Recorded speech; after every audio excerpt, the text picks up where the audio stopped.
মই এটা কথা সুধো ডাইৰেক্ট বেয়া পাব নাই কেতিয়াবা কাৰোবাক হত্যা কৰিছে আৰু মই যদি কাৰোবাক হত্যা কৰিলো নে পাপে চুলেহেঁতেন মোক আজি মই এইটো পৰ্যায়লৈকে আহিব নোৱাৰো কেতিয়াও ৰত্নাকৰ বাল্মীকি হ'ল জয়ন্ত হাজৰিকা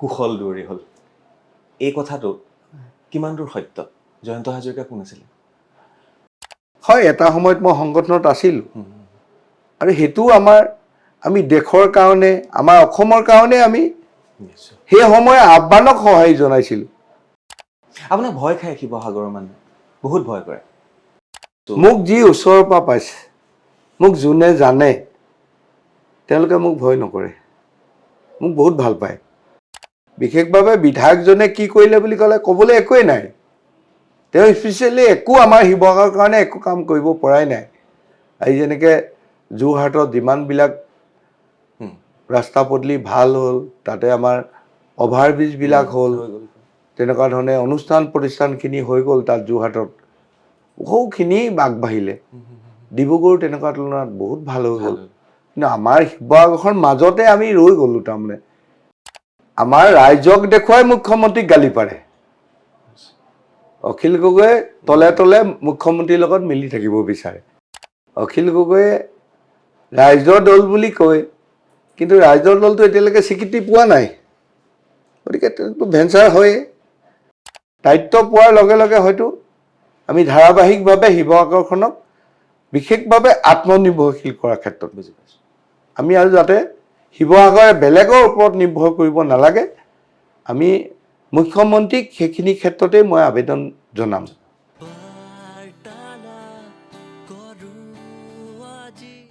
নমস্কাৰ মই চক্ৰপাণী পৰাশৰ চাবলৈ আৰম্ভ কৰিছে বাৰ্তালাপ নিৰ্বাচনৰ খবৰ দি আছোঁ শদিয়াৰ পৰা ধুবুৰীলৈকে ঘূৰি আছোঁ আৰু আজি মোৰ বাৰ্তালাপৰ পলিটিকেল পডকাষ্টৰ আজিৰ প্ৰায় ৩৫ নম্বৰগৰাকী অতিথি হৈছে কুশল দুৱৰী ডাঙৰীয়া আৰু তেখেতক লগ পাবলৈ মই শিৱসাগৰলৈ আহিছোঁ আৰু গুৱাহাটীৰ পৰা আহিলোঁ নমস্কাৰ জনাইছোঁ নমস্কাৰ আৰু এতিয়া সময় হৈছে 11:55 নিশা আমি গুৱাহাটীৰ পৰা আহিলোঁ আপুনিও খুব ব্যস্ত মই দেখিছোঁ আৰু প্ৰথম প্ৰশ্নটো মই এইটোৱে ক'ব বিচাৰিছোঁ শিৱসাগৰ টাউনৰ ভিতৰত মোৰ সোমাওঁতে প্ৰায় 1.5 ঘণ্টা সময় লাগিল ইমানেই ট্ৰেফিক ইমানেই ৰাস্তা বেয়া এখন দলং ভাঙিছিল আজি হয়তো খুলি দিছে কিন্তু ইমান যান জঁটৰ মাজত আপুনি প্ৰচাৰ কেনেকৈ চলাই আছে মই সেইটো ভাবি আচৰিত হৈছোঁ হয় এইখিনি আমাৰ দিনৰ ভাগত অলপ ঠিকেই থাকে কিন্তু আমাৰ হাইৱে যিখন আমাৰ গেমন ব্ৰিজ আছিলে দিখৌ নৈৰ ওপৰত তাৰ বিশেষভাৱে এটা অংশ ফাটি যোৱাৰ কাৰণে প্ৰায় 8টা বজাৰ পৰা আৰু শিৱসাগৰত মানুহ ইফাল সিফাল কৰিব নোৱাৰা এটা অৱস্থা হৈছে তাতে আমাৰ যিখিনি ৰাস্তা পদূলি আছিলে সেইখিনিও এতিয়ালৈকে একো মানে ডেভেলপ নহ'ল আৰু বহু দিনৰ আগতে আমাৰ কাম কাজবিলাক সম্পূৰ্ণ হ'ব লাগিছিল যদিও বিশেষভাৱে ইয়াৰ যি জনপ্ৰতিনিধি আছিলে তেওঁলোকে আচলতে আমাৰ ডেভেলপমেণ্টৰ ক্ষেত্ৰত বহুত গুৰুত্ব নিদিলে যাৰ কাৰণে শিৱসাগৰ এতিয়াও প্ৰায়বিলাক সময়তে পিছ পৰি থাকিল মই জনামতে যদি চাওঁ মই গোটেই অসমখন ঘূৰি ফুৰোঁ কুশলদা মই দাদা বুলি ক'ম হয় বেয়া নাপাব আপুনি মোক ভাইটি বুলি ক'ব পাৰে একো নাই গোটেই অসমখন হয়তো আমাৰ নিচিনা সাংবাদিক এনি টাইম ঘূৰি ফুৰোঁ হয় মই বিশ্বাস কৰক 126টা সমষ্টি ঘূৰি আটাইতকৈ বেয়া ৰাস্তা মই শিৱসাগৰ পালোঁ আৰু মই এই প্ৰশ্নটো এনেকৈ সুধিব বিচাৰিছোঁ যেতিয়া আপুনি জনতাৰ মাজলৈ গৈ আছে ইয়াততো টাইম কিল হৈ আছে আপোনাৰ হয় এটা জেগাৰ পৰা এটা জেগালৈ যাওঁতে মানুহক লগ পাওঁতে ৰাস্তা ঘাট বেয়া কম মানুহক আপুনি লগ পাবলগীয়া হৈছে যথেষ্ট কষ্ট হয় আৰু বিষ মানে গোটেই শৰীৰে বিষ হৈছে গম পাইছোঁ একচুৱেলি আমাৰ ৰাস্তা পদূলিখিনি আমাৰতো বেয়াই আজিলৈকে বাকী সমষ্টিবিলাকত মানে যিখিনি তেওঁলোকৰ কাম কাজ আৰম্ভ কৰিছিলে সেইখিনি কাম প্ৰায় সম্পূৰ্ণ কৰিছে আমাৰ ইয়াত এটা কামো সম্পূৰ্ণ হোৱা নাই আৰু বিশেষভাৱে অকল ৰাস্তা পদূলিকেইটাৰ ওপৰতে শিৱসাগৰ বেয়া বুলি ক'ব নোৱাৰি আল্টিমেটলি আজিৰ দিনত যদি চাওঁ জিলাবিলাকৰ ভিতৰত শিৱসাগৰ জিলাখনেই সকলো দিশৰ পৰা এতিয়া একেবাৰে অৱস্থা বেয়ালৈ গুচি গ'ল আৰু যিখন শিৱসাগৰ জিলাতেই বা শিৱসাগৰতেই আহোমে ৰাজধানী পাতিছিলে ইয়াৰ পৰাই গোটেই অসম কণ্ট্ৰল হৈছিলে বৰ অসমক নেতৃত্ব দিছিলে হয় আৰু আজি শিৱসাগৰৰ এই অৱস্থা শিৱসাগৰ আচলতে আজি খুব কম দিনত হোৱা এই পৰিক্ৰমাটো কম দিনতো নহয় হয় আজি 2016 পৰা যেতিয়া ভাৰতীয় জনতা পাৰ্টি চৰকাৰ হৈছে তেতিয়াৰ পৰা অসমৰ উন্নতিটো দুপত দুপে আগবাঢ়িছে কিন্তু কথাটো হ'ল যে এতিয়া আমাৰ বিশেষভাৱে শিৱসাগৰ আৰু শিৱসাগৰ বুলি ক'লে সদৰটোৰ ওপৰত বহুত ডিপেণ্ড কৰে শিৱসাগৰ সদৰ সমষ্টি তাৰমানে ইয়াতে গোটেই মেচিনেৰীখিনি বা প্ৰশাসন যন্ত্ৰটো শিৱসাগৰতে থাকে যাৰ কাৰণে ইয়াত সদায় বিৰোধীত থাকে 16ত বিৰোধী বিধায়ক থাকিলে ইয়াতে কাম কাজ নহ'ল নৰ্মেল কামখিনি হয় দুই চাইড চবেই পায় যিখিনি মানে নৰ্মেলি পায় আৰু চবে তেনেকৈ ৰাস্তা কেইটামান বিশেষভাৱে মানে যিমানখিনি শাসকীয় বিধায়কজনে পায় সেইটো কিন্তু বিৰোধী বিধায়কজনে ইমান সুবিধাটো নাপায় বুজি পাইছোঁ যাৰ কাৰণে এতিয়া 16ৰ পৰা আজি এই 26লৈকে বিৰোধী পক্ষতে বহি থকাৰ কাৰণে বিশেষভাৱে শিৱসাগৰ সমষ্টিৰ লগতে শিৱসাগৰ জিলাখন পিছুৱাই গুচি গ'ল দেখা পাইছোঁ আমি এইফালৰ পৰা যদি আৰু আগুৱাই যায় প্ৰত্যেকটো ৰাস্তা ঘাট সৰু ঠেক এনেকুৱা ধৰণৰ হৈ আছে বাৰু এইখিনি কথা থাকক হয়তো আপুনি অহাৰ পিছত এইখিনি ঠিক হ'ব যদি বিধায়ক নহয় আমি সেইটো কাৰণেই মুখ্যমন্ত্ৰী ডাঙৰীয়াৰ হাতখন সবল কৰিব বিচাৰিছোঁ আৰু মুখ্যমন্ত্ৰী ডাঙৰীয়াৰ পৰা আমি শিৱসাগৰবাসী এবাৰ আমি চেষ্টা কৰিম যে শিৱসাগৰক যাতে বেলেগ জিলাৰ মৰ্যাদালৈকে আমি লৈ যাব কি পাৰোঁ কৰিলে অখিল গগৈ ইমান দিন তেতিয়াহ'লে একো যদি কৰিবই নোৱাৰিলে ৰাস্তাকেইটা বনাব নোৱাৰিলে মই সিদিনা সৰ্বানন্দ সোণোৱাল ডাঙৰীয়াৰ লগত যিটো মোৰ পডকাষ্ট আছিল মই তাত তেওঁক সুধিলোঁ সৰ্বাধিক মই সুধিছোঁ যে উজনি অসমৰ ৰাস্তাটো মানে 4 লেনটোৱে ইমান বছৰ ইমান দিন লাগে যোৰহাটৰ পৰা এই শিৱসাগৰ পাবলৈ আটাইতকৈ বেছি সময় লাগে মানে তাৰমানে এইখিনি ক্ষেত্ৰত আচলতে শিৱসাগৰক নেকলেক্ট বহুত আগৰ পৰা হৈ আছে আৰু ইয়াত বিধায়ক নথকাৰ কাৰণে বেছিকৈ আমাৰ শাসকীয় বিধায়ক নথকাৰ কাৰণে সদায় এইটো মানে আমাৰ শিৱসাগৰ কাম কাজবিলাক সদায় থাকি যায় সেইটো কাৰণে আজি বিশেষভাৱে বিধায়কজনে কি কৰিলে বুলি ক'লে ক'বলৈ একোৱেই নাই তেওঁ স্পেচিয়েলি একো আমাৰ শিৱসাগৰৰ কাৰণে একো কাম কৰিব পৰাই নাই আজি যেনেকৈ যোৰহাটত যিমানবিলাক ৰাস্তা পদূলি ভাল হ'ল তাতে আমাৰ অভাৰব্ৰিজবিলাক হ'ল তেনেকুৱা ধৰণে অনুষ্ঠান প্ৰতিষ্ঠানখিনি হৈ গ'ল তাত যোৰহাটত বহুখিনি আগবাঢ়িলে ডিব্ৰুগড় তেনেকুৱা তুলনাত বহুত ভাল হৈ গ'ল কিন্তু আমাৰ শিৱসাগৰখন মাজতে আমি ৰৈ গ'লোঁ তাৰমানে সেইটো প্ৰমাণ পাই থাকোঁ এইটো আৰু গোটেইখিনি আৰু বিধায়কজনে কিবা কৰিছে বুলি ক'লে আমি দেখুৱাবলৈ একোৱেই নাই খালি এতিয়া মুখ্যমন্ত্ৰী ডাঙৰীয়াই 2-4টা কাম তেওঁ স্পেচিয়েলি শিৱসাগৰ ৰাইজৰ প্ৰতি থকা মৰম চেনেহৰ কাৰণে আহিলে কেতিয়াবা কেতিয়াবা কিবা এটা দি থৈ যায় অখিল গগৈ ডাঙৰীয়াই আন্দোলন কৰিলে তাৰপিছত তেওঁ বিধায়ক হ'ল তেওঁ কৃষকৰ সমস্যা সমাধান কৰিম বুলি আহিছিলে তো মই যদি সুধোঁ অখিল গগৈ ডাঙৰীয়াই আন্দোলনো আধৰুৱা কৰিলে উন্নয়নো আধৰুৱা কৰিলে কৃষকৰ বাবে কি কৰিলে এই কথাখিনি আপুনি কেনেধৰণে চায় অখিল গগৈ ডাঙৰীয়াই আজিলৈকে তেওঁ যিমানখিনি বিষয়ক লৈ আন্দোলন কৰিছে নদী বান্ধেই হওক আমাৰ বিভিন্ন ঠাই কৃষক ৰাইজক মাটি পট্টা দিম বুলি কোৱাৰ ক্ষেত্ৰতেই হওক তো তেনেকুৱা ধৰণে প্ৰত্যেকটো তেওঁ যিটো আন্দোলনৰ কাৰ্যসূচী লৈছে সেইটো ক'তো তেওঁলোকে সম্পূৰ্ণ নহয় তেওঁ মানে এইটো অকল ব্লেকমেইলিঙৰ এটা ৰাজনীতিহে তেওঁ এটা মানে কি কয় এইটো মানে আন্দোলন কৰি আছে মানে য'তেই নহওক মানে এইটো কৰিলে এইটো মানে আমি আন্দোলন কৰিম তাৰ বিনিময়ত তেওঁ সেই সন্থাটোক ব্লেকমেইলিং কৰে আচলতে গোটেই ৰাইজৰ দলৰ অখিল গগৈ বুলি মই চোৱা নাই এতিয়া ৰাইজৰ দলত তৃণমূলৰ কৰ্মীবিলাকো মই চাইছোঁ তেওঁলোকে কি কৰি আছে যোৱা দিনবিলাকত মই যেতিয়া থাউৰাত আছিলোঁ তেতিয়া ৰাইজৰ দলৰ যিসকল কৰ্মী তেওঁ বিভিন্ন ধৰণৰ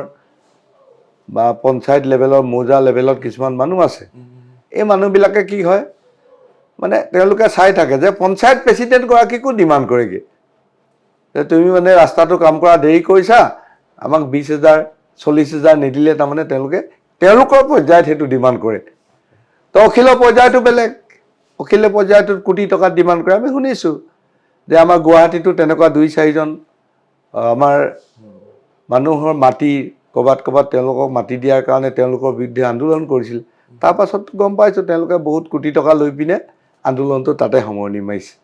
তেনেকুৱা ঘটনা বহুত আছে। ডাঙৰীয়া, এটা প্ৰশ্ন মই সুধিব বিচাৰিছোঁ। সেইদিনা অখিল গগৈ ডাঙৰীয়াই এটা সংবাদ মাধ্যমত কৈছে, প্ৰেছমিটত কৈছে, ৰাতি হিমন্ত বিশ্ব শৰ্মাক তেখেতে ফোন কৰে। হয়। আৰু পৰহি তাৰ আগদিনা হিমন্ত বিশ্ব শৰ্মা ডাঙৰীয়াকো সাংবাদিকে সুধিলে যে অখিল গগৈ আপোনাক সঁচাকৈ ফোন কৰে? তেতিয়া অকণমান ডিপ্ল'মেটিক এনচাৰ দিলে মুখ্যমন্ত্ৰী ডাঙৰীয়াই। হয়। অখিল গগৈয়ে মুখ্যমন্ত্ৰীক ফোন কৰি আচলতে কয় কি? আপুনি কিবা পাইছেনে খবৰ খাতি? মই আচলতে মুখ্যমন্ত্ৰী এই কেইদিনত কোৱা কথা নহয়, আগতেও কৈছে। ফোন কৰি থাকে বুলি মুখ্যমন্ত্ৰীয়ে কাৰো ফোন নাহিলেও ৰাতি হ'লে অখিল গগৈ ফোন এটা যায় বুলি কৈছে। আচলতে অখিল গগৈ এই গোটেই ছিষ্টেমটো অকল মুখ্যমন্ত্ৰীক কৰা নহয়। মই অখিল গগৈ বহুতৰ ফোন কল অহাও দেখিছোঁ, অখিল গগৈ ফোন কল। আৰু তেওঁলোকৰ ক্ষেত্ৰতো অখিলে মানে যিখিনি কথা বতৰা পাতিছে, মানে আমাৰ ৰাইজক দেখুৱাই মুখ্যমন্ত্ৰীক গালি পাৰে। অখিল গগৈ তলে তলে মুখ্যমন্ত্ৰীৰ লগত মিলি থাকিব বিচাৰে, মানে এহাতেদি। ঠিক তেনেকুৱা ধৰণে আমাৰ বাকী কোনোবা নেতা আছে, ইয়াতে আহিলে এতিয়া ফিজুছ হাজৰিকাক একদম ভাল মন্ত্ৰী বুলি তেনেকুৱা ধৰণে কৈ থাকে।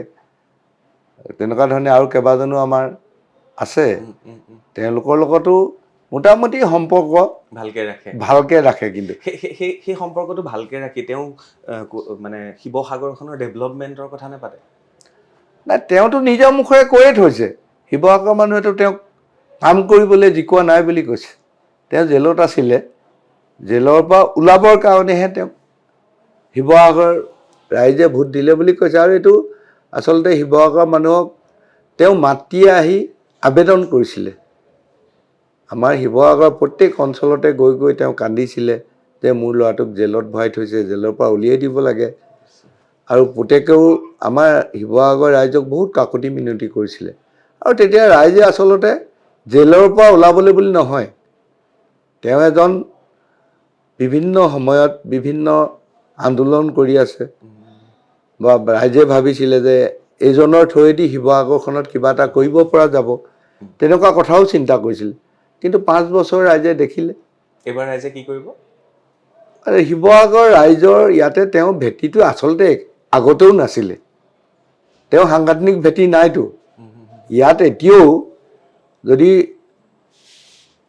অখিল গগৈ অফিচটোত চাই, শিৱসাগৰৰ যদি তেওঁৰ লগত মানুহ আছে, তে 100জনৰ হয়তো 15জন ওলাব পাৰে। বাকী 85টো বাহিৰৰ পৰা আহি আছে। ইয়াত এতিয়া গোলাঘাটৰ মানুহ আছেহি, মৰিয়নি মানুহ আছে, নাহৰকটীয়াৰ পৰা টীম আছে, লখিমপুৰৰ পৰা আছে, গোটেই অসমৰ বেলেগ বেলেগ জেগাৰ পৰা আহিয়ে অখিল গগৈ হৈ ইয়াত প্ৰচাৰ বা তেনেধৰণে কিবা কিবি কাম কৰি আছে। কিন্তু লোকেলি তেওঁক আৰু কোনো ছাপোৰ্ট নাই। দেখিছে যে কালি ইয়াত আগতে তেওঁক সংগ্ৰামী নেতা হিচাপে আমাৰ ইয়াৰ আটাইকেইটা জাতীয় সংগঠনে যোৱা নিৰ্বাচনত তেওঁক সহায় কৰিছিলে। তেওঁ নিজে কৈছে 100টাতকৈ অধিক সংগঠনে অখিল গগৈ জিকাৰ ক্ষেত্ৰত সহায় কৰিছিলে। এতিয়া তাৰে প্ৰায় 15টামান আপোনাৰ ওচৰলৈ আহিলে, দেখিলো পৰহি। তাৰমানে মূল সংগঠনখিনি আহিছে, তেওঁলোকৰ লগত আৰু আছে। তাৰমানে আমাৰ ইয়াত ইমান সংগঠনো নাই, কিন্তু তেওঁলোকৰ ভাতৃ সংগঠন কিবা কিবি আছে। ধৰি লওক আজি টাই অসমে আমাৰ মূল সংগঠন এটা আছে, তাৰপাছত তেওঁলোকৰ ছাত্ৰ সংগঠন আছে, মহিলা সংগঠন আছে, তেনেকে লৈ পিনে মানে গোটেই সংগঠনবিলাকে তেতিয়া ছাপোৰ্ট কৰে। শিৱসাগৰত সংগঠন আটাইতকৈ বেছি? হয়, এইটো কথা চব সংগঠন শিৱসাগৰৰ পৰাই জন্ম হয় আচলতে। সেইটো হয়। মই আপুনি ক'ৰবাত ভাষণ দিয়াও শুনিলোঁ, আৰু কোনোবাই কৈ আছে যে আপুনি কৈছে যে যেতিয়া শাসকীয় পক্ষৰ এজন বিধায়ক থাকে, তেওঁ ডাইৰেক্ট মানে চৰকাৰী বিধায়ক। যদি বেলেগ দলৰ হয়, তেতিয়াহ'লে তেওঁ ভেঞ্চাৰ স্কুলৰ ভেঞ্চাৰ MLA। এই কথাটো আপুনিয়ে কৈ আছে ক'ৰবাত অখিল গগৈ কিবা ভেঞ্চাৰ MLA, ভেঞ্চাৰ যাৰ কাৰণে কাম কৰিব পৰা নাই। তেওঁ মাতিছে আচলতে ছাডেন লেণ্ডিং হ'ল ইয়াতে। এতিয়াতো ভেঞ্চাৰৰ নিচিনাই কাম কৰিব লাগিব, কাৰণ এটা বস্তু অখিল গগৈটো এনেও ভেঞ্চাৰ, তেওঁতো দলটো নাই। অখিল গগৈয়ে ৰাইজৰ দল বুলি কয়, কিন্তু ৰাইজৰ দলটো এতিয়ালৈকে স্বীকৃতি পোৱা নাই। গতিকে তেওঁতো ভেঞ্চাৰ হয়েই আৰু কামটো কৰিব নোৱাৰে। চৰকাৰী পক্ষৰ বিধায়কজনেহে কাম কৰাৰ সুবিধাখিনি পায়, এইটোতো আৰু নজনা কথা নহয়, অপেন চিক্ৰেট হয় এইবিলাক কথা। কুশল দুৱাৰী ডাঙৰীয়া, মই বেলেগৰ কথা নাপাতো, মই আপোনাৰ কিছু কথা জানিবলৈ আহিছোঁ। মই কেইটামান প্ৰশ্ন আপোনাক কৰিম, আপুনি মোক বেয়া নাপাব। এইকেইটা প্ৰশ্ন কৰিব লাগিব, কাৰণ ছ'চিয়েল মিডিয়াত সেইটো চৰ্চা চলি আছে উজনিৰ পৰা নামনিলৈ। হয়। মই এনেকৈ যাব বিচাৰিছোঁ, যেতিয়া মোলৈ ফোন আহিল বা মই যেতিয়া যোগাযোগ কৰিলোঁ যে কুশল দুৱাৰী ডাঙৰীয়াৰ লগত এটা অনুষ্ঠান কৰিব লাগে, মই তেতিয়া ছ'চিয়েল মিডিয়া খুচৰিবলৈ আৰম্ভ কৰিলোঁ, আপোনাৰ বিষয়ে জানিবলৈ আৰম্ভ কৰিলোঁ। বিশেষকৈ অখিল গগৈয়ে কৰা কিছুমান মন্তব্য মই শুনি প্ৰথমতে মোৰে বুকু কঁপিছিল, এই মানুহজনক মই কি প্ৰশ্ন কৰিম। তাৰপিছত মই যেতিয়া আহিলোঁ, মই তেওঁৰ লগত কথা পাতিম, মই উলিয়াম কথা, চেষ্টা কৰিম উলিয়াবৰ কাৰণে, মানুহজন কেনেকুৱা মই জানিবলৈ চেষ্টা কৰিম। যেতিয়া অখিল গগৈ ডাঙৰীয়া বা ছ'চিয়েল মিডিয়াত চলি থাকে, আপোনাৰ এটা ক'লা অধ্যায়ৰ কথা চলি থাকে, সেই কথাবিলাকে কেতিয়াবা আপুনি ভাবেনে এইখিনি ৰাজনীতিত অপকাৰ কৰিব কেতিয়াবা, বা মানুহজন বেছি খঙাল বুলি কয় কোনোবাই, কথা বতৰা খুব খাৰংখচকৈ কয়, মানুহক মাৰপিট কৰে, এই কথাবিলাকে মোৰতো ভয় লাগিছিলে, সেইকাৰণে মই বোলো হাতত কলম লৈ অহা মানুহ, মই কথাবিলাক সুধিম নে নুসুধিম, তথাপি সুধিবলৈ বিচাৰিছোঁ। এইবাৰ সেইবিলাক অভিযোগে আপোনাক কেনেধৰণে এইবাৰ প্ৰতিক্ৰিয়া কৰিব, বা আপুনি জিকি আহিব নে নাই। তাৰ সমানে সমানে মুখ্যমন্ত্ৰী ডাঙৰীয়াই এটা মন্তব্য কৰিলে, আৰু সেইটো হ'ল যে কুশল দুৱাৰী যদি বেয়া মানুহ আছিল, তেওঁ MLA আছিল, তেতিয়াই ৰাইজে সিদ্ধান্ত কেলৈ লোৱা নাছিল। এতিয়া মই দুইটা বিষয়ে আপোনাক উত্থাপন কৰিলোঁ, উত্তৰটো আপোনাৰ পৰা বিচাৰিছোঁ। একচুৱেলি কি হয়, যোনে ৰাইজৰ কাম কৰে, ৰাইজৰ লগত থাকে, তেওঁ ক'ৰবাত কেতিয়াবা সদনাম বদনামবোৰ হয়, বা যি সময়ত যি আহ্বান আহে, সেই আহ্বানত যেতিয়া সঁহাৰি জনোৱা যায়, তেতিয়া তেনেকুৱা ধৰণৰ 2-4টা কথা আহি যায়। আৰু যি মানুহে ঘৰতে সোমাই থাকিব, তেওঁতো বদনাম বোলা বস্তুটো নিশ্চয় নাথাকিব। যোনে কাম নকৰে বদনাম নাথাকে, বদনামো নাথাকে, তেওঁ সদনামো নাথাকে, বদনামো নাথাকে।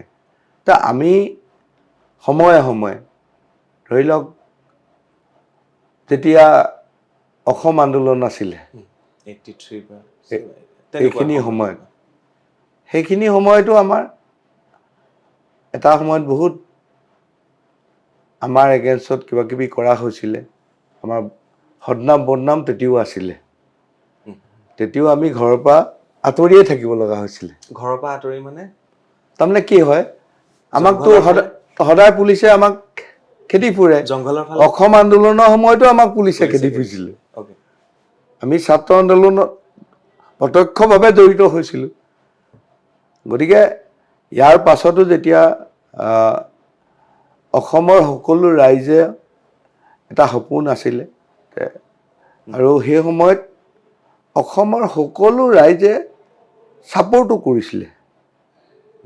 সেই সময়ত বহুত ঘটনা ঘটিছে অসমত বিভিন্ন জেগাত, শিৱসাগৰটো তাৰতো মানে বাদ পৰা নাই, ব্যতিক্ৰম নহয়, শিৱসাগৰতো হৈছে তেনেকুৱা ক'ৰবাত তেনেকুৱা ঘটনা, ক'ৰবাত আৰ্মি মানে হেৰিয়াত কোনোবা মৃত্যু হৈছে, কোনোবাক আৰ্মিয়ে ধৰি নি অত্যাচাৰ কৰিছে, তেনেকুৱা ধৰণে বহুত ঘটনা হৈছে। গতিকে সেই সময়ত যিবিলাক ঘটনা ঘটিছে, সেইবিলাক আচলতে মোৰ কোনো ব্যক্তিগত কিবা ঘটনা নহয়, এটা সংগঠনৰ দ্বাৰা সংগঠিত কিবা ঘটনা হ'ব পাৰে। তো সেইখা বুলি গোটেইখিনি কুশল দুৱাৰীয়ে কৰাটো কেতিয়াও হ'ব নোৱাৰে। মই আপোনাক সুধোঁ, মই খুব স্পষ্টকৈ কথা সুধোঁ। মই লাষ্ট পৰেশ বৰুৱা ডাঙৰীয়াৰ লগত মই 3 ঘণ্টাৰ এটা ইণ্টাৰভিউ কৰিছোঁ ভিডিঅ'ত, আৰু তেখেতক মই সকলো সুধিছোঁ। মই এই পৰ্যায়লৈকে সুধিছোঁ, যিখিনি নতুন জেনেৰেশ্যনে পৰেশ বৰুৱাক কয় যে হাবিত কাহে ওলাই নাহে, পৰেশ বৰুৱা বুলি ক'বলৈ ল'লে। মই পৰেশ বৰুৱা ডাঙৰীয়াক সুধিছোঁ যে আপুনি কেতিয়াবা ঘূৰি আহিবনে ইয়ালৈ, মাজে মাজে আহে নে নাহে। মই কুশল দুৱাৰী ডাঙৰীয়াক এইটো সুধিব বিচাৰিছোঁ, কেতিয়াবা কিবা ভুল হৈছিল নে আপোনাৰ? আপুনি মই ব্যক্তিগতভাৱে মই জনাত মই ক'তো এনেকুৱা ভুল আজিলৈকে কৰা নাই, আৰু যিটো কাৰণে মোক শিৱসাগৰ কমচে কম ৰাইজে মোক ভালকৈ চিনি পায় যে মোৰ নিৰ্দিষ্ট লক্ষ্য উদ্দেশ্য কি, যে মই হয় এটা সময়ত মই সংগঠনত আছিলোঁ আৰু সেইটো আমি দেশৰ কাৰণে আমাৰ অসমৰ কাৰণে আমি সেই সময় আহ্বানক সঁহাৰি জনাইছিলোঁ। আৰু যেতিয়া দেখিছোঁ যে আমাৰ ৰাস্তাটো বহুত কণ্টকময়, এইটো সম্ভৱ নহয়, তেতিয়া আমি মূল সুঁতিত ঘূৰি আহিছোঁ। ঘূৰি অহা পিছদিনাৰ পৰা আমি ধাৰাবাহিকভাৱে অসমৰ সমাজ জীৱনৰ কাৰণে কাম কৰি আছোঁ, শিৱসাগৰখনৰ কাৰণে কাম কৰি আছোঁ। আমি এদিনো বহা নাই ক'তো। গতিকে যিখিনি এতিয়া মোৰ ওপৰত অভিযোগ আনিছে মেক্সিমামে হৈছে মানে তেওঁলোক মনে সাজি পিনে ক'ৰবাত সাধু এটা বনাই কাবাৰ থৈদি কোৱাইছে। আপোনাক ভয় খায় শিৱসাগৰৰ মানুহে, বহুত ভয় কৰে। মোক যি ওচৰৰ পৰা পাইছে, মই সেইকাৰণে আহিছোঁ আজি আপোনাৰ ওচৰত। মোক ছ'চিয়েল মিডিয়াত যিবিলাক দেখি আছোঁ, মোক যি ওচৰৰ পৰা পাইছে, মোক যোনে জানে তেওঁলোকে মোক ভয় নকৰে, মোক বহুত ভাল পায়। মানে যোনে দূৰৰ পৰা কিবা এটা সিংহ বুলি দেখা পাই আছে, বাঘ বুলি দেখা পাইছে, আজিলৈকে মোৰ ওচৰে চপা নাই, তেওঁলোকে হয়তো তেনেকুৱা এটা কোনোবাই ধাৰণা দি আছে। ছ'চিয়েল মিডিয়াত ভয় খুৱাই আছে। অখিল গগৈ ডাঙৰীয়াৰ মন্তব্যবিলাক শুনিলে আপোনাৰ ওচৰ চাপিবলৈ মানুহে ভয় কৰিব। মই তেতিয়া ভাবিছোঁ এই মানুহগৰাকী কেনেকৈ জনপ্ৰতিনিধি হ'ব। মই সেইকাৰণে দৌৰি আহিলোঁ যে আজি মানুহজনক মই এবাৰ কাষৰ পৰা চাই আহোঁ। জনপ্ৰতিনিধি এবাৰ প্ৰথম হ'বলৈ ওলোৱা নাই নহয়। মই আগতেতো বিধায়ক আছিলে, আগতেও দুবাৰ বিধায়ক আছোঁ। শিৱসাগৰ জনজীৱনৰ লগত মই সদায়ে ওতপ্ৰোতভাৱে জড়িত আছোঁ। ইয়াত যিমান যি হয়, বিভিন্ন ৰাইজে কিবা পাতে, সংগঠনে কিবা পাতে, মোৰ কণ্ট্ৰিবিউশ্যন সদায় থাকে সকলোৰে লগতে। সেইকাৰণে আমাৰ শিৱসাগৰ সমাজখনে মোক ভালকৈ চিনি পায়। কোনোবাই ক'ৰবাৰ পৰা কিবা এটা কৈ থাকিলেতো নহ'ব। অখিল গগৈয়ে সাজি কিছুমান কথা কৈ থাকিব, মই শুনিছোঁ কেইটামান কথা, চব মই ভালকৈ শুনা নাই, মই এইবিলাক কথাত গুৰুত্বও নিদিওঁ। সেইদিনা এটা মন্তব্য শুনিছোঁ, ৰত্নাকৰ বাল্মীকি হ'ল জয়ন্ত হাজৰিকা কুশল দুৱৰী হ'ল। এই কথাটো কিমান দূৰ সত্য? জয়ন্ত হাজৰিকা কোন আছিলে? একচুৱেলি যিমানবিলাক মানুহ, ভূপেন হাজৰিকাৰ ভাতৃ বুলি নক'ব, ধেমালি কৰিছোঁ। তাৰমানে যিমানবিলাক মানুহ আমাৰ সংযুক্ত মুক্তি বাহিনী যায়, তেওঁলোকক এটা এটা উপনাম দি লয়, ওৰফে বুলি দি লয়। এতিয়া এইটো প্ৰত্যেকৰে আছে, প্ৰত্যেকৰে তেনেকুৱা এটা নাম আছিলে, যিটো জৰিয়তে আমি মানে কাম কৰাৰ ক্ষেত্ৰত সুবিধা হয়, নিজৰ নামটো লুকুৱাই থোৱা যায়। সেইখিনি সময়ত মোক তেনেকুৱা এটা নামেৰে মানুহে মাতিছিলে। আৰু এইটো কোনো ডাঙৰ কথাও নহয় যে আজি মোৰ নামটো কোৰ্ট এফিডেভিট কৰিও মই নিৰ্বাচনী মনোনয়ন পত্ৰটো মই দিছোঁ। মই নামটোক লৈ মোৰ কিবা আছে বুলি মই নাভাবোঁ। শিৱসাগৰ এতিয়াও বহুত মানুহে, বিভিন্ন জেগাৰ মানুহে মোক দুইটা নামতে মাতে। দুইটা নাম জানে, ভালকৈ জানে। মানে বহুতেই মোক এতিয়া জয়ন্ত দা বুলি মাতে। গতিকে এই নামটোক লৈ মোৰ কিবা কথা আছে বুলি মই কেতিয়াও নাভাবোঁ। আপুনি জানেনে নাজানো, ছ'চিয়েল মিডিয়াত মিম বুলি এটা বস্তু আছে, যোনে মানে জমনি বস্তু বনায়।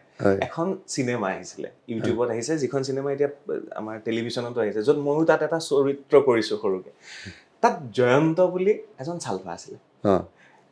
ইমান ধুনীয়াকৈ আপোনাৰ লগত মিম ক্ৰিয়েট কৰিছে অসমৰ নতুন প্ৰজন্মই, সেই জয়ন্তৰ লগত আপোনাক মিলাইছে। তো বস্তুবিলাক কিছুমান বস্তু ফানিকেও চলি থাকে, কিছুমান বস্তু মানুহে তেওঁলোকৰ চিভিক চেন্স লগাই ভালো পায়। এনিৱে, এতিয়া মই অকণমান শিৱসাগৰৰ উন্নয়নৰ কথা পাতোঁ, আপোনাৰ পৰিকল্পনাৰ কথা পাতোঁ। যদি জিকি আহিলে কি কৰিব শিৱসাগৰৰ কাৰণে? আগৰ সেই আহোমৰ শিৱসাগৰখন আহিবনে? স্বৰ্গদেউৰ শিৱসাগৰখন হ'বগৈনে? একচুৱেলি বহুত দীঘলীয়া এটা আমি কথা আলোচনা কৰিব লাগিব শিৱসাগৰ উন্নয়নৰ কথাটো চিন্তা কৰিলে। তাৰমানে শিৱসাগৰ শিৱসাগৰীয়া ৰাইজে আমাৰ ইয়াত বহুত মানুহক শিৱসাগৰখনৰ ডেভেলপমেণ্টৰ কাৰণে সুবিধা দিছে। যোৱা সময়ছোৱাত বহুত সুবিধা দিলে। 2জনকৈ মুখ্যমন্ত্ৰী পালোঁ। প্ৰতিটো সমষ্টিৰ পৰাই আমাৰ কেবিনেট মিনিষ্টাৰ আছিলে। বহুত সময়ত মই নামবিলাক ক'ব নিবিচাৰোঁ, সকলোৱে জানে যে শিৱসাগৰৰ পৰা কোন কোন কেবিনেট মিনিষ্টাৰ হৈছে, কিমান মানুহ MLA হৈ থাকিলে। কিন্তু স্বাধীনতাৰ পাছৰ পৰা ৰাজনৈতিকভাৱে শিৱসাগৰ জিলাখনত আজিলৈকে কোনো এটা অনুষ্ঠান প্ৰতিষ্ঠান নহ'লেই, একোৱেই নাই শিৱসাগৰত। মানে উচ্চ শিক্ষাৰ অনুষ্ঠান এখনো নাই। মানে আজি যদি চাওঁ, ইউনিভাৰ্চিটিখন হোৱা আজি কেইদিনমান হৈছে। শিৱসাগৰ কলেজখনক ইউনিভাৰ্চিটি ঘোষণা কৰিলে। পাঠদান আমাৰ কলেজখনতেই কেইটামান শ্ৰেণীকোঠাত আৰম্ভ হৈছে। গোটেই কামখিনি কৰিবলৈ বাকী আছে। আৰু আমি চাই আছোঁ যে কৰোঁ বুলি ভাবা এদিন আমাৰ আগৰ প্ৰতিনিধিসকলে বহুত শিৱসাগৰখনক আগবঢ়াই নিবলৈ বহুত স্কোপ আছিলে, কেইবাটাও দিশত আছিলে। প্ৰথমটো হ'ল যে আমাৰ ইয়াতে যদি যেনেকৈ যোৰহাটত আজি বহুতখিনি অনুষ্ঠান প্ৰতিষ্ঠান হৈ গ'ল, ডিব্ৰুগড়ত হৈ গ'ল। আজি ডিব্ৰুগড়ৰ ল'ৰা ছোৱালী বেলেগত যাব নালাগে। আমাৰ ল'ৰা ছোৱালীৰ ক্ষেত্ৰত এনেকুৱা এটা হৈ আছে যে আমি সদায় কোনোবা এটা দিশত পঢ়া শুনা কৰোঁ বুলি ক'লে, নিজকে মানে আগুৱাই নিওঁ বুলি ভাবিলে সদায় বাহিৰলৈ যাব লাগে। এই ক্ষেত্ৰত আমাৰ এটা প্ৰব্লেম হৈ আছে কি, আজি মেধাৱী ল'ৰা ছোৱালী বহুত থাকে, তেওঁলোকৰ মনো থাকে। কোনোবা ইঞ্জিনিয়াৰ হ'বৰ কাৰণে মন থাকে, কোনোবা ডক্তৰ হ'বৰ কাৰণে মন থাকে। আৰু আমাৰ মোটামুটিকৈ মেক্সিমাম ছোৱালী থাকে যে মেক্সিমামে এটা পৰ্যায়লৈকে পঢ়াৰ পাছত তেওঁলোকে নাৰ্ছিং কৰিব বিচাৰে, বেলেগ দিশত যাব বিচাৰে।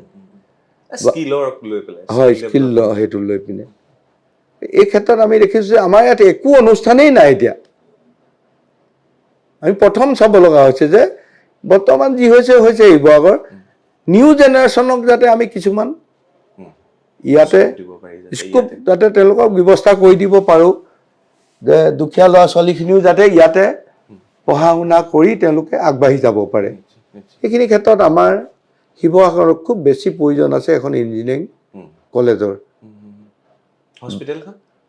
হস্পিটেলখনটো ইতিমধ্যে মেডিকেল কলেজ ডিমৌত শিৱসাগৰতে আছে, কিন্তু হস্পিটেলখনৰ আৰু আমাৰ যিখন চিভিল আছে, কাৰণ হস্পিটেলখন শিৱসাগৰ মধ্য জেগাৰ পৰা অলপ নিলগত হৈ গ'ল। ইয়াৰ পৰা মানুহে পটকৈ পেচেণ্ট এজনক তালৈকে লৈ যোৱা, পটকৈ দেখুৱাৰ কাৰণে সকলো কাৰণে সুবিধা নহ'ব। সেইটো কাৰণে আমি আগন্তুক দিনত চেষ্টা কৰিব লাগিব যে আমাৰ যিখন চিভিল হস্পিটেল আছে তাক আৰু অলপ আপডেট কৰিব লাগিব। ইয়াতে আমাৰ ডক্টৰো কম আছে, আৰু যিসকল এক্সপাৰ্ট কিছু আমি আমাৰ চিভিল হস্পিটেলখনত ৰাখিব লাগিব। সেইখিনি যদি অকণমান আপডেট কৰি লওঁ, তেতিয়াহ'লে আমাৰ মানুহে সৰু সুৰা ৰোগীসকলে হয়তো ডিমৌলৈকে মেডিকেল কলেজটো নগ'লেও ইয়াতে কৰি ল'ব পাৰিব। সঁচাকৈ শিৱসাগৰখন ইমান বেছি ধুনীয়া, স্বৰ্গদেৱে ইমান ধুনীয়াকৈ ইয়াত বনালে, থকাখিনিকে সংৰক্ষণো কৰিব পৰা নাই ভালকৈ। আমি ৰংঘৰটো চাওক, তলাতল ঘৰ চাওক, বাকী ইমান বস্তু আছে যিবিলাক মানে ভালকৈ প্ৰিজাৰ্ভ হোৱা নাই। মই আপোনাক আৰু এটা উদাহৰণ দিওঁ, বিশ্বাস কৰিব। আমি সৰুতে পঢ়িছিলোঁ ন, এই নামদাঙৰ শিলৰ সাঁকো। আপুনি শিলৰ সাঁকোখন এবাৰ চাওকচোন, কি অৱস্থা হৈ আছে শিলৰ সাঁকোখন। মই কেইবাটাও ভিডিঅ' বনাইছোঁ। চাওক, অকল শিলৰ সাঁকো বুলি নহয়, চব বস্তু আমাৰ বহুত কীৰ্তিচিহ্ন আছে। ইয়াত আমি এখন পৰ্যটকৰ স্থলীলৈ ৰূপান্তৰ কৰাৰ বহুত সুবিধা আছে, য'ত মানুহে হয়তো শিৱসাগৰখনৰ প্ৰত্যেকটো কীৰ্তিচিহ্ন যদি আমি মানে সংৰক্ষণ আৰু সৌন্দৰ্যবৰ্ধন কৰোঁ, তেতিয়াহ'লে মানুহে ইয়াতে কোনোবা পৰ্যটক আহিলে হয়তো 3 দিন ঘূৰিলেও শিৱসাগৰত শেষ নহ'ব। তাৰমানে লগত যদি ভাল গাইড এজন পায়, ৰজা মহাৰজাৰ কাহিনী ইয়াতকৈ আৰু ক'ত ভালকে পাব? ইয়াতকৈ আৰু নাই আৰু। চৰাইদেৱে হেৰি পালে, হয়, বিশ্ব ঐতিহ্য ঐতিহ্য ক্ষেত্ৰ পালে। শিৱসাগৰতো ইমানখিনি বস্তু আছে। মই কেতিয়াবা ভাবোঁ শিৱসাগৰখন মানে নহয়, পৰ্যটকৰ আমাৰ এইখিনি কেন্দ্ৰীয় চৰকাৰে ঐতিহ্য ক্ষেত্ৰৰ কাৰণে আমাক বহুত টকা পইচা দি থৈছে। কথাটোৱে হৈছে শিৱসাগৰ বিধায়কজন আমাৰ নিজৰ নাছিলে। চৰকাৰে সেইকাৰণেই কামবিলাক আগুৱাব পৰা নাই। বুজি পাইছোঁ। আমাৰ যিখিনি আছে এতিয়া, আজি ৰংঘৰ প্ৰকল্পৰ কাম এটা হৈ আছে। সেইটো কথা কওকচোন। অখিল গগৈ কয় তেওঁ কৰিছে, CM চব কৈছে নাই তেওঁ কৰিছে। তেতিয়া মই শিৱসাগৰ দায়িত্বতে আছিলোঁ। CM ছাৰে মোক কিছু শিৱসাগৰ উন্নয়নমূলক চৰকাৰী কাম কাজৰ দায়িত্বখিনি মোক দি থৈছিলে। তাতে যিমানখিনি যি কৰিব লাগে, তেওঁ তাৰ আমাৰ ভূমি পূজন, তাৰ আধাৰশিলাৰ কাম, গোটেই কামখিনি ময়ে চম্ভালিছিলোঁ। মানে আপুনি MLA অলৰেডি হৈ আছিলে ইয়াত অখিল গগৈ থকাৰ আপোনাৰ পিছতো। আচৰিত পাব যে আজি অখিল গগৈ ইয়াত আছে। মই ক'ব নালাগে আমাৰ মিত্ৰজোঁটৰ প্ৰদীপ দা তাত আছে। আমাৰ যিটো নতুন শিৱসাগৰ ডিলিমিটেশ্যনৰ পাছত সমষ্টি হ'ল, প্ৰদীপ দাৰ এটা অংশ, ইয়াত শিৱসাগৰ এটা অংশ, দুইটা অংশ মিলিহে শিৱসাগৰ এতিয়া সমষ্টিটো হৈছে। এতিয়া এই শিৱসাগৰ যেতিয়া ডিলিমিটেশ্যন হৈছে, তেতিয়াৰ পৰা শিৱসাগৰ মই বিধায়ক হিচাপে কাম কৰি আছোঁ। তাৰমানে মই বিধায়িনী দলৰ এজন সদস্য হিচাপে প্ৰত্যেকখন মিটিঙত মই এটেণ্ড কৰোঁ। ইয়াত যিখিনি কাম কৰিব লাগে মুখ্যমন্ত্ৰীয়ে মোক দায়িত্ব দিয়ে। এতিয়া আমাৰ যিখিনি মূল আঁচনি চলি আছিল, ধৰি লওক CMT বোলে চলি আছিল, মই চাইছিলোঁ। উদ্যমিতা মই চাইছিলোঁ। অৰুণোদয় মই চাইছিলোঁ। ইয়াত ৰাইজক মাটি পট্টা দিব লাগে, সেইখিনি কাম মই ইয়াত কৰি আছিলোঁ। বিধায়ক অখিল গগৈ কি কৰি আছিল? তেওঁলোকে আচলতে এইবিলাক ক্ষেত্ৰত আগতে কোনো গুৰুত্বই নিদিলে। এজন বিধায়ক হিচাপে যিখিনি চৰকাৰী আঁচনি ৰাইজৰ মাজলৈকে কাৰ্যকৰী কৰিবলৈ লৈ যাব লাগে, ইয়াত গুৰুত্ব দিয়া নাই। এতিয়া অসম দৰ্শন আঁচনিখনেই মই কৈছোঁ, আপোনালোকে শুনিছে নিশ্চয়। গড়িয়াগত এইটো লৈ পিনে আমাৰ অকণমান মাজতে মানে তেওঁলোকৰ তৰ্ক বিতৰ্কও হৈছে। কাৰণ এইটো কাৰণে হৈছে যে গোটেই কামখিনি কোন নামঘৰে অসম দৰ্শন পালে নাই পোৱা, কোন ধৰ্মীয় অনুষ্ঠানে পালে নাই পোৱা, গোটেইবিলাক জৰীপ কৰি মই লিষ্ট বনাইছোঁ। লিষ্ট বনাই মেলি মুখ্যমন্ত্ৰীৰ হাতত দি মই সেইখিনি চেংচন কৰাই আনিছোঁ। যেতিয়া চেকখন বিতৰণ কৰিবলৈ লৈছোঁ, তেতিয়া আকৌ দুইজনকে মানে চেক বিতৰণত মানে তেওঁলোকক মেইন দায়িত্বটো লাগে। মোক সুধিছে তেতিয়া যে কুশল দৌৰী মানে প্ৰাক্তন বিধায়ক এজনে কেনেকৈ সুবিধা পালে, তেওঁলোকে প্ৰশ্ন কৰিছে মোক। এটা যে ভিডিঅ' ভাইৰেল হৈ আছিল, CM আহিছিলে, অখিল গগৈ চুই দিছিলে চেকখন, সেই অনুষ্ঠান নহয়, আমাক গৌৰীসাগৰত এই অনুষ্ঠানটো প্ৰথমবাৰ দিছোঁ। মই এতিয়ালৈকে 3বাৰ অসম দৰ্শনৰ দিয়া হ'ল। এতিয়ালৈকে মই প্ৰায় 7খন নামঘৰক বা ধৰ্মীয় অনুষ্ঠানক মই এই অসম দৰ্শনৰ পইচাখিনি মুখ্যমন্ত্ৰীৰ পৰা চেংচন কৰাই আনি এতিয়া আমাৰ নামঘৰখিনি কামখিনি চলি আছে। এটা বস্তু নতুনকৈ শিকিলোঁ, য'ত BJPৰ বিধায়ক নাই, বেলেগৰ যদি বিধায়ক আছে, মুখ্যমন্ত্ৰী ডাঙৰীয়াই এজন চৰকাৰী বিধায়ক তাত বনাই থৈ দিয়ে। মানে যিজন একচুৱেলি কি হয়, ইয়াত এটা হৈছিলে যেতিয়া আমাৰ ডিলিমিটেশ্যন হ'ল, ইয়াত 2জন বিধায়ক হৈ গ'ল। বিশেষভাৱে শিৱসাগৰত 2জন বিধায়ক হৈ গ'ল। এতিয়া 2জন হৈ যোৱাৰ কাৰণে তেওঁলোকৰ মাজতেই দ্বন্দ্বটো আৰম্ভ হৈছিলে। যেতিয়া অখিল গগৈ প্ৰদীপ হাজৰিকা সমষ্টিলৈকে সোমায়, তেতিয়াতো প্ৰদীপ হাজৰিকাই কয় মইতো ইয়াত বিধায়ক হিচাপে আছোঁ এতিয়াও। প্ৰদীপ হাজৰিকাই ইয়ালৈ আহিলে অখিল গগৈ কয় মই বিধায়ক হিচাপে আছোঁ। গতিকে এই অন্তৰ্দ্বন্দ্বৰ মাজত ৰাইজ যাতে পিছ পৰি নাযায়, আঁচনিখিনি যাতে ভালকৈ চলি থাকে, তাৰ কাৰণে দায়িত্বটো মোক দিছিলে। আৰু এইটোৱে নহয়, ৰাস্তা পদূলিও আজি বিধায়কজনক কিবা এটা দিছে 20-25 কোটি টকা, তো সমানে মোকো দিছে। বিধায়কজনে যিমানটো পায় মই বিধায়ক হিচাপে সিমানটোৱে পাই আছিলোঁ। ইয়াত মোৰ কোনো কমি নাছিলে। সেইকাৰণে ৰাইজৰ মাজত মোৰ যিটো মানে ৰাইজে এতিয়া মোক আঁকোৱালিছে, প্ৰত্যেকটো অঞ্চলৰ প্ৰত্যেকখন গাঁৱৰ মানুহে মোক জানে। মই বহুত জেগাত গৈ তাত আঁচনিবিলাক কাৰ্যকৰী কৰিছোঁ। দুয়োটা বহুত চিৰিয়াছ কথা পাতিছোঁ, অলপ লাইট কথা পাতোঁ। কেনেকুৱা আছিল ল'ৰাজন সৰুতে? আপুনি কি কৰিছিল? পঢ়া শুনা ক'ত কৰিছিল? ঘৰত কোন কোন আছিল? মা দেউতা কি কৰিছিলে অলপ পুৰণি আচলতে মই খুব দুখীয়া পৰিয়ালৰ ল'ৰা মোৰ দেউতা মই LP স্কুলত থাকোঁতে মোৰ ইমান মনতো নাই LP স্কুলত থাকোঁতে মোৰ দেউতাৰ মৃত্যু হৈছে দেউতা এজন বিশেষভাৱে কাৰ্পেণ্টাৰ আছিলে কাৰ্পেণ্টাৰ আছিলে আপোনাৰ দেউতা তেওঁ কিবা কিবি কাৰোবাৰ কিবা ঘৰৰ কাম চাম থাকিলে এইবিলাক কৰে তাৰমানে তেনেকেই আমাৰ ঘৰখন চলি আছিলে আৰু দেউতাৰ মৃত্যুৰ পাছত আমি বহুত কষ্ট কৰি ডাঙৰ হৈছোঁ ল'ৰা ছোৱালী কেইটা আছিলে আপোনাৰ আমাৰ ল'ৰা আমি দুটা ছোৱালী এজনী আপুনি ডাঙৰ আপুনি আটাইতকৈ ডাঙৰ তাৰপিছতে পঢ়া শুনা আমি পঢ়া শুনা তেনেকৈ কৰিছিলোঁ আৰু মানে শিৱসাগৰ মায়ে বহুত কষ্ট কৰি আমাক পঢ়াইছিলে মই বকতা খামুন হাৰিপৰা ঘাট হাইস্কুল বুলি আছে তাৰ পৰাই মই মেট্ৰিক দিছিলোঁ পঢ়া শুনা কেনেকুৱা আছিলে মধ্যমীয়া নাই আচলতে আমাৰ মধ্যমীয়া আছিলোঁ মানে আমি পঢ়া শুনাত বহুত গুৰুত্ব দিয়া নাছিলোঁ সেই সময়ত আমি আন্দোলনত লাগি আছিলোঁ মানে মেক্সিমাম দিন আমি ক্লাছতকৈ মানে আন্দোলনৰ কাৰ্যসূচীতে বেছিকৈ যাওঁ আৰু এবছৰ দুবছৰটো আপোনালোকৰ গেপ হৈছে মেট্ৰিক পৰীক্ষা এনেকুৱাতো আন্দোলনৰ কাৰণে এবছৰটো হোৱা নাছিল চাগে 83 হোৱা নাছিলে মই 83 দিয়া নাছিলোঁ মই 85 দিছিলোঁ মই মই গৃহিণীয়ে আৰু মাহঁতে সেই আৰু যেনে তেনে আমাক মানে ইফাল সিফাল কৰি আৰু আমাক ডাঙৰ দীঘল কৰিলে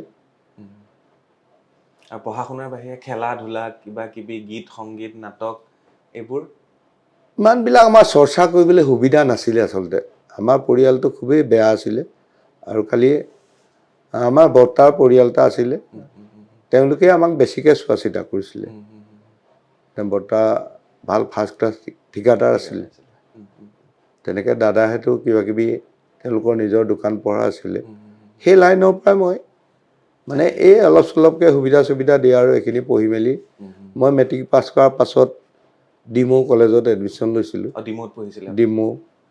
ডিমৌত আমি হাই ছেকেণ্ডেৰী ফাৰ্ষ্ট ইয়েৰটো পৰীক্ষা দিয়াৰ পাছতে তেতিয়া আৰু লাহেকৈ আহি গ'ল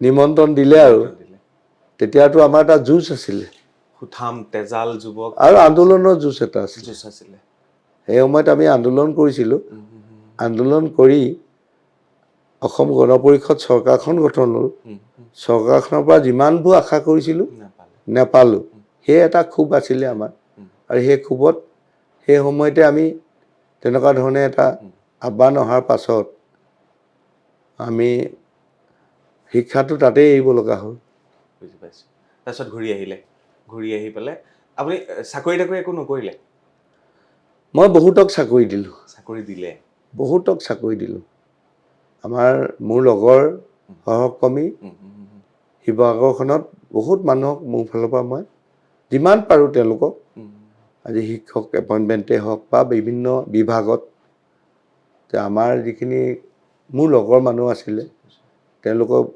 বাকী ডিপাৰ্টমেণ্টবিলাকত এইবিলাকতো এপইণ্টমেণ্ট হৈছিল তেতিয়া হিতেশ্বৰ শইকীয়া ডাঙৰীয়া আছিলে হিতেশ্বৰ শইকীয়া ডাঙৰীয়াৰ জৰিয়তে তেওঁ কৈ আমাৰ যিমানখিনি ল'ৰা মানে মোৰ লগত সহযোগিতা আছিলে তেওঁলোকক চাকৰি বাকৰি দিছিলোঁ গতিকে নিজে কৰা নাছিলোঁ আৰু নিজে পোনপটীয়াভাৱে মই ব্যৱসায়ত নামি গৈছিলোঁ চ' এনেকৈ কথা পাতি থাকিলে বহুত সময় যাব ভাল লাগিল কথা পাতি আৰু একদম শেষৰ ফালে আহোঁ মই এইবাৰ গোটেই শিৱসাগৰ ৰাজনীতিটো কি হ'ব আপোনাৰ দৃষ্টিত কি দেখা পাই আছে সেইটো মোক এবাৰ জনাওক আপুনি জিকি আহিবনে অখিল গগৈ ফেক্টৰ হ'বনে ৰাইজে আপোনাক কিয় ভোট দিব লাগে এই প্ৰশ্নটো যদি কৰোঁ পোনে পোনে সুধিছোঁ কিয় আপোনাক ভোট দিব লাগে ৰাইজে এইবাৰ একচুৱেলি শিৱসাগৰ সমষ্টি ৰাইজেই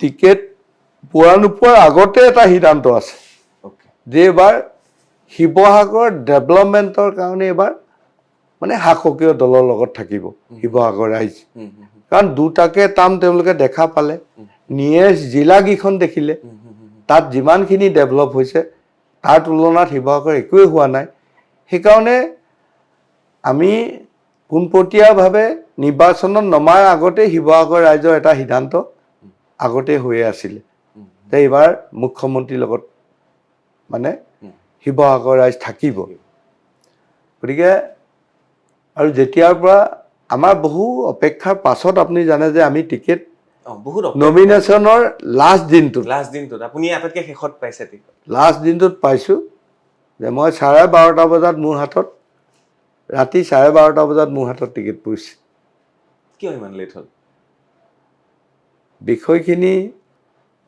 আমি বহুত মুখ্যমন্ত্ৰী ডাঙৰীয়াক আমি ৰিকুৱেষ্ট কৰি আছিলোঁ আৰু লাষ্টত মুখ্যমন্ত্ৰী ডাঙৰীয়াই হয়তো কিবা ডিচিশ্যন আমাৰ মিত্ৰজোঁটৰ কথাটো আছে তেওঁলোকৰ পৰাও অলপ কথা বতৰা নপতাকৈ পটককৈ দি দিয়াটো দিগদাৰ হয় কিন্তু লাষ্ট পৰ্যায়ত নমিনেশ্যনৰ আমাৰ 23 তাৰিখে লাষ্ট আছিলে 22 তাৰিখে মোক গুৱাহাটীলৈ মাতি পঠাইছিলে কথাখিনি আলোচনা কৰিবৰ কাৰণে আৰু মোক কৈছিলে তেতিয়া আমাৰ দলৰ যিখিনি মূল মানুহ আমাৰ 4টা মণ্ডল আছে বিজেপি শিৱসাগৰ সমষ্টিত 4টা মণ্ডলে মূল মানুহ সকলোকে আমাৰ কৰ্মীসকলক লৈ যাবলৈ দিছিলে মোক ইয়াৰ পৰা লৈ গৈছিলে মই ইয়াৰ পৰা 85 আমাৰ দলৰ বিষয়ববীয়া আৰু কৰ্মীসকলক মই লৈ গৈছিলোঁ ৰাতিপুৱাই আমি মুখ্যমন্ত্ৰীক দেখা কৰিছিলোঁ আৰু মুখ্যমন্ত্ৰীয়ে তেতিয়াই আশ্বাস দিছিলে যে মই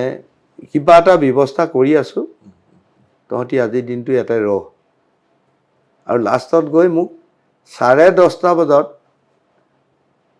এনেকুৱা 10:30 11টা বজাত আমি অপেক্ষা কৰি আছোঁ মুখ্যমন্ত্ৰী ডাঙৰীয়াই কেতিয়া মাতিব 10:30 বজাত মোক অফিচৰ পৰা ফোন আহিছে যে দাদাই বিচাৰিছে মোক আপোনাৰ গোটেই ডিচিশ্যনবোৰ ৰাতি হৈছে আজি 12:30 পাইছে সেইদিনা টিকটো আপুনি ৰাতি দেৰিকৈ পাইছে গোটেই খেলবোৰ ৰাতি হৈ আছে তাৰপৰা গৈ সেই আৰু টিকেট লওঁতে মই 12:30 বজাত মই টিকেট মোৰ হাতত অৰ্পণ কৰিছোঁ কিন্তু আমাৰ কোনেও নাজানে মই যে দলীয় টিকেটটো পাম মানে মোৰ লগত 85 জন আছে কোনেও নাজানে যে মই টিকেটটো লৈ পিনে আহি আছোঁ ছাৰপ্ৰাইজ মই কাকো কোৱা নাই খালি মই তাৰ পৰা অফিচৰ পৰা ওলাওঁতে মই গান এটা বনাই থৈছিলোঁ মই ক'লোঁ যে ল'ৰাটোক তই ৰেকৰ্ডিং কৰি দে সি মানে একদম 2 ঘণ্টা 2.5 ঘণ্টামানৰ ভিতৰত সি ৰেকৰ্ডিং কৰি পিনে মোলৈ পঠিয়াইছে আৰু মই ৰাতি চবকে এইটো ফৰৱাৰ্ড কৰি দিছোঁ গানটো কি আছিলে এইটো যিটো আমাৰ নিৰ্বাচনী গানটো মুখস্থ হৈছে নাই মোৰ মুখস্থ নাই মই গানৰ মুখস্থ ইমান নহয় তাৰপৰা তেতিয়াই গম পাইছে আৰু তাৰমানে মই যে টিকেট পালোঁ গাড়ীত আহি থাকোঁতে মানে মানুহবিলাকে মানে যেতিয়া গানটো চবেই আমাৰ ল'ৰাবোৰে শুনিলে গাড়ীত বজাই শুনাৰ পাছত গম পাইছে যে দাদাই টিকেট পালে তাৰমানে চবকে ছাৰপ্ৰাইজ দিলে আৰু আমি কাকো মাতিব পৰা নাই নহয় পিছদিনা নমিনেশ্যন দিবলৈ খালি এই 2-এজনক গাড়ীত আহোঁতে মই ফোন কৰিলোঁ কাইলৈ নমিনেশ্যন দিবলৈ আহিবি বুলি তেওঁলোকে চিঞৰ বাখৰ কৰি মেলি পিছদিনা যথেষ্ট লোক প্ৰায় 20,000 ওচৰা-ওচৰি মানুহে মোৰ লগত নমিনেশ্যন দিবলৈকে আগবাঢ়িছে শিৱসাগৰৰ অংকটো কেনেকৈ হৈছে ইয়াত সংখ্যালঘু ভোটাৰ আছে মুছলমান মানুহখিনি আছে বেলেগ আছে অসমীয়া আছে কিমান ভোটত জিকিব কিমান ভোটাৰ আছে চাওক ইয়াত আমাৰ আগৰ পৰাই এইবিলাক ছিষ্টেমটো চলি আছে মোক শিৱসাগৰ মেক্সিমাম মানুহে মোৰ ব্যক্তিগত ৰিলেশ্যন আছে মোৰ দলৰ যিটো সংগঠন আছেই আজি আমাৰ প্ৰত্যেকটো জেগাতে য'তে আমাৰ ইছলাম ধৰ্মাৱলীৰ লোক আছে তেওঁলোকৰ লগত মোৰ পাৰ্চনেলি ৰিলেশ্যনটো খুব ভাল আজি যিমান জেগা আছে এতিয়া হয়তো বহুত মানুহে মোক আগতে কৈ থৈছিলে দাদা আপুনি প্ৰথমে টিকেটটো আনি লওক আমি অপেন আপোনাক আমি হেল্প কৰিম ছাপোৰ্ট কৰিব সকলোৱে আৰু যিদিনাখন পৰা টিকেট পাইছোঁ সেইদিনাখনৰ পৰা সকলোৱে যিমান মানুহে কথা দিছিলে মই চবৰ ওচৰলৈকে গৈছোঁ কংগ্ৰেছৰ মানুহৰ ওচৰলৈও মই যোৱা দিনবিলাকত নিৰ্বাচনৰ আগতেই প্ৰত্যেকৰ ঘৰে গৈ কথা পাতিছোঁ ৰাইজৰ দলৰো বহুত নেতা আছিলে তেওঁলোকৰ লগতো মই কথা পাতিছোঁ অসম গণ পৰিষদৰ মানুহখিনিৰ লগতো মই আগতেই কথা পাতিছোঁ যিমানবিলাক ৰাজনৈতিকভাৱে আমাৰ জ্যেষ্ঠ ব্যক্তি আছিলে চবৰ লগতেই কথা পাতি শিৱসাগৰখনৰ বিষয়ে মই আলোচনা কৰিছিলোঁ আজি কিন্তু সেই মানুহখিনি গোটেই সকলোখিনি মানুহে মোক ছাপোৰ্ট কৰিছে কোনো জেগাৰ পৰা ৰৈ থকা নাই মানে এতিয়া কণ্টিনিউ তাৰমানে আজি নিৰ্বাচন মোৰ টিকেট মই নমিনেশ্যন দিয়াৰ পিছদিনাখনৰ পৰা প্ৰত্যেক দিনাখনতে মিনিমাম 500-1000 মানুহে আমাৰ দলত যোগদান কৰিছে। এইবিলাক বেলেগ দলৰ উপৰিও মানে মানে কোনো দল নকৰা মানুহ গম পাইছোঁ। বেছিকৈ আহিছে তাৰমানে। সেইটোৱে আমাৰ চিন্তন যে আজি শিৱসাগৰ সকলো মানুহ মোৰ লগত আছে। কোনোবা এটা বোলে আহোমে মোৰ লগত আছে তেনেকুৱা নহয়। প্ৰতিটো জাতি জনগোষ্ঠীৰ মানুহ আজি মোক সহযোগিতা আগবঢ়াইছে আৰু এইটোৱে মানে নিশ্চিত কৰিছে যে এইবাৰ মই ভাৰতীয় জনতা পাৰ্টি আমি জিকিম। আৰু ইয়াৰ লক্ষ্য এটাই, শিৱসাগৰৰ বিষয়টো চবেই গম পাই গৈছে যে শিৱসাগৰ যদি বিৰোধীত থাকে শিৱসাগৰৰ ভৱিষ্যত দিনত কি অৱস্থা হ'ব ৰাইজে এইটো বুজিব পাৰিছে। আৰু এটা কথা চৰ্চা চলি আছে, উজনি অসম এইবাৰ বিজেপিৰ বাবে অলপ কঠিন হৈছে, কাৰণ 3 গগৈ লগ হৈছে, যাৰ বাবে উজনি অসমত অকণমান এইবাৰ সংশয় হৈছে বিজেপিৰ। এই কথাটো চলি আছে। এইটো উজনি অসমৰ আপুনি এগৰাকী নেতা হিচাপে, বিজেপিৰ প্ৰাৰ্থী হিচাপে আপুনি কেনেধৰণে ব্যাখ্যা কৰিব 3 গগৈৰ একত্ৰিত হোৱাটো? একচুৱেলি এনেই এইটো এটা হয়তো আপোনালোকেও উলিয়াই দিয়া নাম হ'ব 3 গগৈ। 3 গগৈৰ লগত ধোন কোনদিন মিলামেলি নায়েই। অকল নিজে জিকাৰ স্বাৰ্থতে তেওঁলোকে 3 গগৈ কৈ থাকে। চবৰে ধোন আমি যোৱা দিনবিলাকত শুনিছোঁ, চবৰে মন্তব্যবিলাক বেলেগ বেলেগ। কেতিয়াবা অখিল গগৈ, গৌৰৱ গগৈ গালি পাৰি আছে। অখিল গগৈটো অকল মোকে কিবা কিবি কৈ আছে নহয় চবকে কৈ আছে। ইয়াৰ আগতে আমি শুনিছোঁ যে অখিল গগৈ যেতিয়া আন্দোলনকাৰী আছিলে তেতিয়াওতো তৰুণ গগৈক ধৰি বান্ধি ব্ৰহ্মপুত্ৰত দলিয়াই দিম বুলি কোৱাও আমিতো শুনিছোঁ। গতিকে কংগ্ৰেছ ফেমিলিক, অকল মোক নহয়, কংগ্ৰেছ ফেমিলিকো বহুত ধৰণে সমালোচনা কৰি পিনে থৈছে। ঠিক আছে, মই শেষ কৰোঁ। মই যিমান নেতাৰ লগত মই কৰোঁ অনুষ্ঠান, মই শেষত সেই নেতাগৰাকীক এজন ব্যক্তিৰ নাম কওঁ আৰু মাত্ৰ 2-3টা শব্দত তেওঁ সেই ব্যক্তিগৰাকীৰ বিষয়ে ক'ব লাগে। মই সোধোঁ আপোনাক, মুখ্যমন্ত্ৰী হিমন্ত বিশ্ব শৰ্মা আপোনাৰ দৃষ্টিত 2 বা 3টা শব্দত ক'ব লাগে। মুখ্যমন্ত্ৰী ডক্টৰ হিমন্ত বিশ্ব শৰ্মা ডাঙৰীয়াক খুব ওচৰৰ পৰা পাইছোঁ আৰু তেওঁ যিটো কৰিম বুলি কয় সেইটো সদায় তেওঁ কৰি আহিছে। সৰ্বানন্দ সোণোৱাল ডাঙৰীয়া। সৰ্বানন্দ সোণোৱাল ডাঙৰীয়া খুব এজন মানে শ্ৰদ্ধা ভক্তি থকা মানুহ। গতিকে সৰ্বানন্দ সোণোৱাল ডাঙৰীয়াই যি শ্ৰদ্ধা ভক্তিৰে কামখিনি আগুৱাই নিয়ে, দাদা হ'ল কৰিব লাগে, আমি অসমখনক আগুৱাই নিব লাগে। বাছ। আপোনাৰ দৃষ্টিত পীয়ুষ হাজৰিকা মন্ত্ৰী আপোনাৰ কেনেকুৱা লাগে? আমিতো এতিয়া লগ পোৱা নহয়, হা, হয়তো পীয়ুষ হাজৰিকাক বহুত আগৰ পৰা লগ পাইছোঁ। আপোনালোক ছেইম বয়সৰ, আপুনি ডাঙৰ হ'ব অলপ? মই হয়তো পীয়ুষতকৈ অলপ ডাঙৰ হ'ম। গতিকে তেতিয়াৰ পৰা লগ পাইছোঁ। ৰাইজৰ কাৰণে বা দল সংগঠনৰ কাৰণে একদম পূৰা আগ্ৰহীভাৱে কাম কৰা এজন, সেইকাৰণে তেওঁ আজি আগবাঢ়ি যাব পাৰিছে। অখিল গগৈটো কি আছে? অখিল গগৈ মই কিবা এটা আছে বুলি মই নাভাবোঁ। অখিল গগৈৰ বিষয়ে মই বহুত আগৰ পৰাই মানে চাইছোঁ যে আজি কা আন্দোলন কৰিলে, এনেই ৰাইজক হাৰাচমেণ্ট কৰিলে, অসমক বহুত পাছলৈকে লৈ গ'ল কা আন্দোলনটো। অসমৰ যিটো গতিত ডেভেলপমেণ্টত গৈ আছিলে কা আন্দোলনতে ৰাখি দিলে। বিনিময়ত অসমৰ ৰাইজে কি পালে? অখিলে তেওঁ নিজৰ স্বাৰ্থৰ কাৰণে গোটেই কামখিনি কৰিলে। ৰাইজৰ দল বুলি এটা দল খুলি পেলালে। তেনেকুৱা লুইনজ্যোতি হৈ একে আন্দোলন কৰি লাষ্টত গৈ পিনে। গৌৰৱ গগৈ কেনেকুৱা লাগে?